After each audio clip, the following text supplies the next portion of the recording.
پرانی حویلی کئی دہائیوں سے لاوارث پڑی تھی۔ وقت گزرنے کے ساتھ اس کی عظمت اور خوبصورتی آہستہ آہستہ ختم ہوتی جا رہی تھی۔ اپنی تاریخ اور سازش کے باوجود ہر ایک ایسی جگہ پر تھا جس سے بچنے کی ضرورت تھی۔ ایک ایسی جگہ جہاں لوگ تاریک رازوں اور نامعلوم واقعات کے بارے میں سرگوشی کرتے تھے، لیکن میں افواہوں یا توہم پرستی پر یقین کرنے والا نہیں تھا۔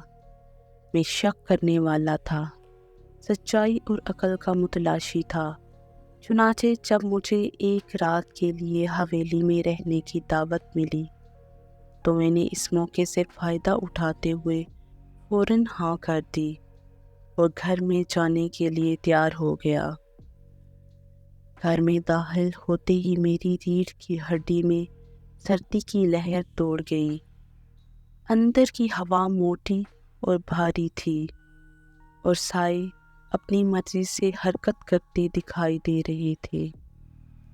میں اسے محض خیال سمجھ کر آگے بڑھا اور دریافت کرنے لگا، لیکن میں نے گھر میں جتنی گہرائیوں کا جائزہ لیا، اتنا ہی مجھے احساس ہوا کہ میں اکیلا نہیں ہوں۔ حال میں قدموں کی گونج سنائی دے رہی تھی اور دروازے اپنی مرضی سے کھلے اور بند ہو رہے تھے۔ میں نے اپنے آپ کو بتانے کی کوشش کی کہ یہ صرف ہوا تھی، لیکن آوازیں بہت جان بوجھ کر تھیں۔ اور پھر میں نے اسے دیکھا۔ میں جس کمرے میں تھا کہ دروازے پر ایک خود آور اور دلکش مخلوق کھڑی تھی۔ اس کا چہرہ موڑا ہوا اور عجیب تھا۔ اس کی آنکھیں ایک دوسری دنیا کی روشنی سے چمک رہی تھیں۔ میں نے بھاگنے کی کوشش کی، لیکن میرے پاؤں اپنی جگہ جم گئے تھے۔ وہ مخلوق میری طرف بڑھنے لگی۔ اس کی موجودگی نے کمرے کو ناقابل بیان وحشت سے بھر دیا، اور پھر وہ جیسے اچانک ظاہر ہوا تھا غائب ہو گیا۔ میں وہیں کھڑا رہ گیا۔ میرا دل میرے سینے میں زور زور سے دھڑک رہا تھا۔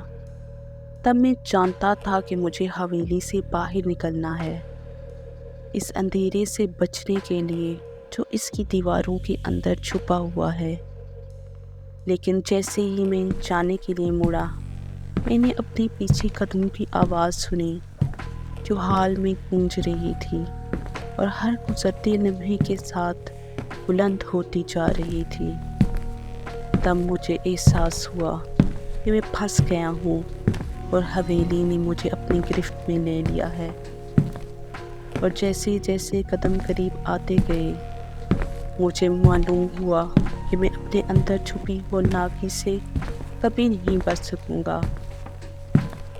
میں نے حرکت کرنے کی کوشش کی، لیکن میری ٹانگیں ایک جگہ جمی ہوئی تھیں، اور یہ آواز ایسی تھی جیسے میں نے پہلے کبھی نہیں سنی تھی، بھاری، جان بوجھ کر اور ناقابل برداشت۔ ایسا لگ رہا تھا جیسے کچھ ہونے والا ہے اور اب یہ نہیں رکے گا جب تک وہ مجھ پر دعویٰ نہ کرتے۔ اچانک روشنیاں چمک اٹھیں اور پھر مجھے اندھیرے میں دھکیل دیا گیا۔ میں اکیلا اور بے بس ہو کر رہ گیا تھا، کیونکہ دالانوں میں قدموں کی گونج سنائی دے رہی تھی۔ میں نے چیخنے کی کوشش کی، لیکن میری آواز سخت ہو گئی تھی اور مشکل سے سنائی دے رہی تھی۔ میں نے پلٹنے کی کوشش کی، مگر میرا جسم خوف سے مفلوج ہو چکا تھا، اور پھر میرے کان میں سرگوشی کی آواز آئی۔ تمہیں یہاں نہیں آنا چاہیے تھا۔ اب تم یہاں سے زندہ بچ کے کبھی نہیں جا سکو گے۔ جیسے ہی آواز سنائی دی، اندھیرا ایک شکل میں اکٹھا ہوتا دکھائی دیا۔ میں نے دیکھا کہ ایک سایہ دار شکل میرے اوپر منڈلا رہی ہے۔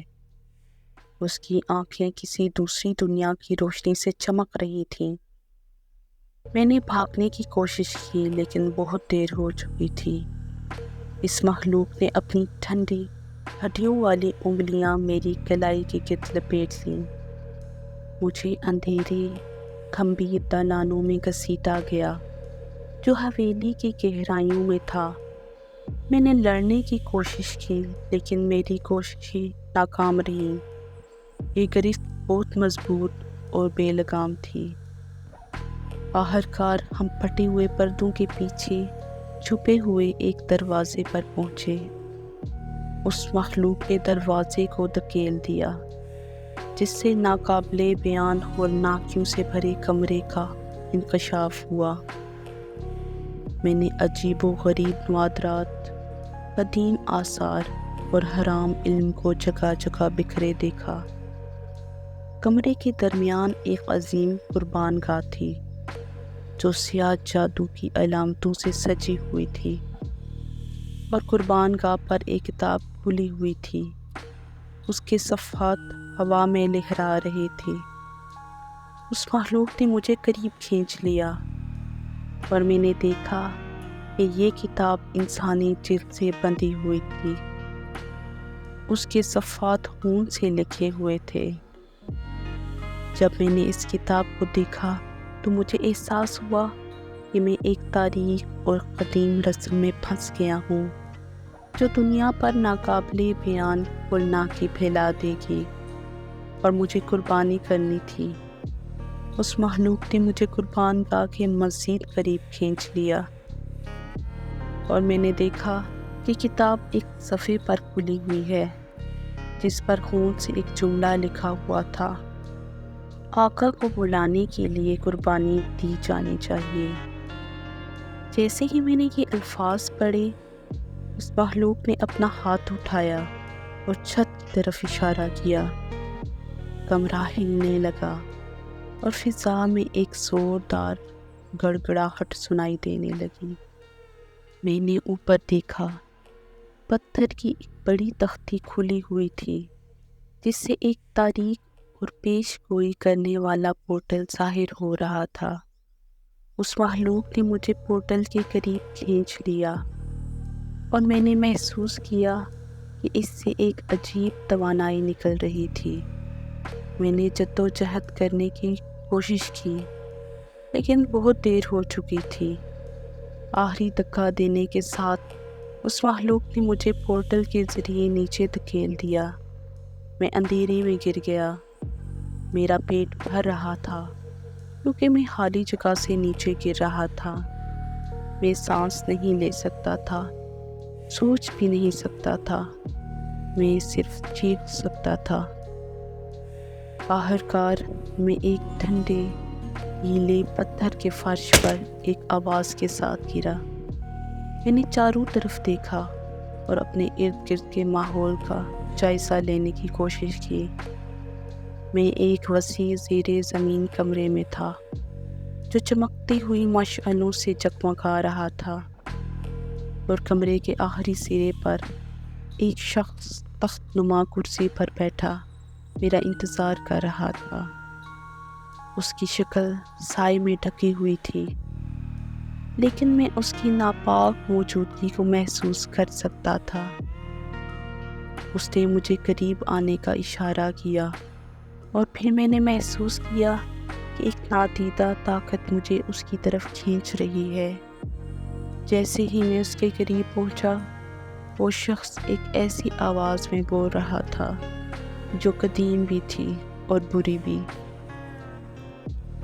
آپ کو ایک ابدی قرض پورا کرنے کے لیے چنا گیا ہے، خون اور مصائب کا قرض۔